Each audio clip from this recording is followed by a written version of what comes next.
El 80% de los catalanes han contestado que quieren decidir si seguir formando parte del Reino de España o si forjarse un Estado independiente, según una encuesta realizada por la cadena SER. Previo a las elecciones de diciembre, en una conversación televisada en un café entre Pablo Iglesias y Albert Rivera, Pablo Iglesias le dice a Rivera que le parece absurdo que a alguien se le pueda imputar por convocar a un referéndum, ¿no? En alusión a Artur Mas. Pero claro, por supuesto que la cuestión es que está penado convocar a un referéndum en donde se puede elegir algo incompatible con la Constitución. Acto seguido, Iglesias afirma que los problemas se deben solucionar democráticamente y no mediante imposiciones. Además que Artur Mas, el presidente de la Generalitat, le tiene miedo a Podemos porque lo que más necesita es alguien en la Moncloa que les diga a los catalanes que no pueden hacer su referéndum, que pida que Mas vaya a la cárcel para de esa manera crear una aura de mártir en Mas. O en otra oportunidad posterior, en un debate en el que también participó Pedro Sánchez, el secretario general del PSOE, le dice a Iglesias que en ninguna constitución de ningún país se permite el derecho a la autodeterminación. Iglesias contesta rememorando que Gran Bretaña votó en Escocia y luego asegura que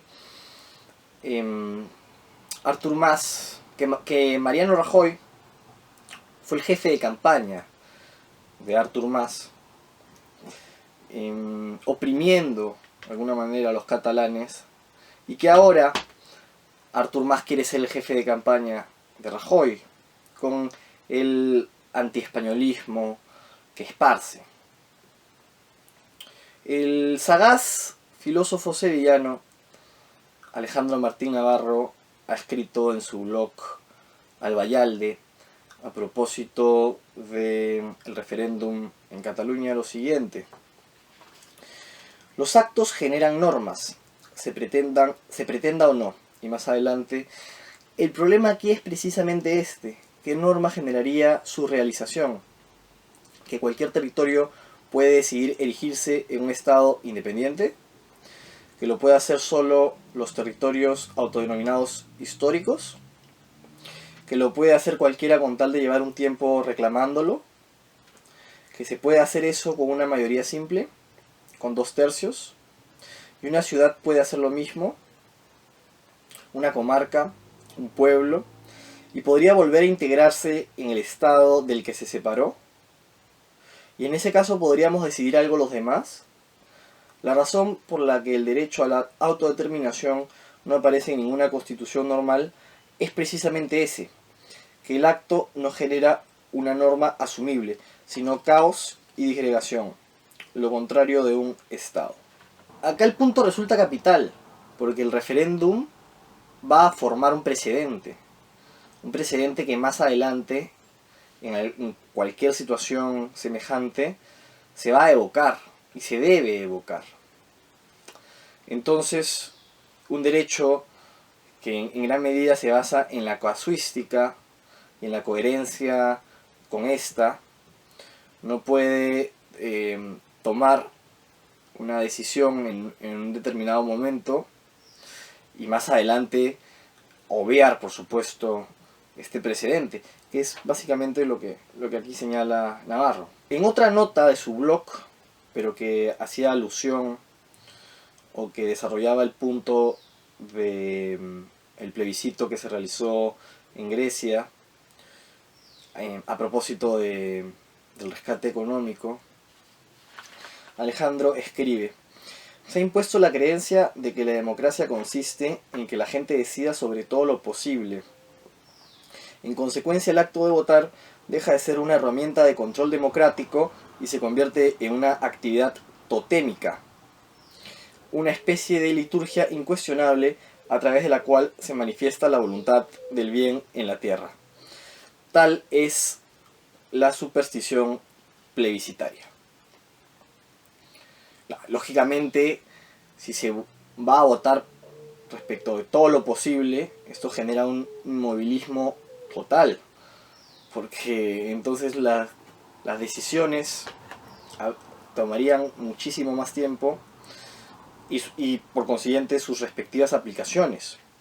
Y en eso no consiste la democracia representativa.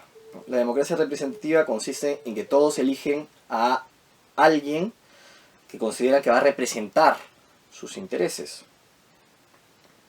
Y además, lo contrario, pues lo que se propondría con con esta superstición plebiscitaria que dice Martín, estaríamos hablando de una democracia directa, ¿no? De una democracia que fue la que se intentó establecer cuando se gritó todo el poder a los soviets, que no es el caso ni de España ni de ningún país del mundo actualmente. Bien,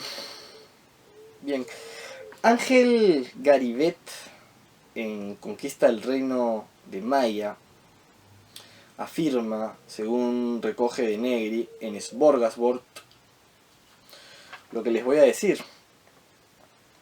Cimentar algo sobre la voluntad de un hombre es aventurado, pero cimentar algo sobre la voluntad de una multitud es una locura. La voluntad de un pueblo es como el relámpago, dura apenas un segundo. Y más o menos preciso, más o menos verificable, si uno ve las encuestas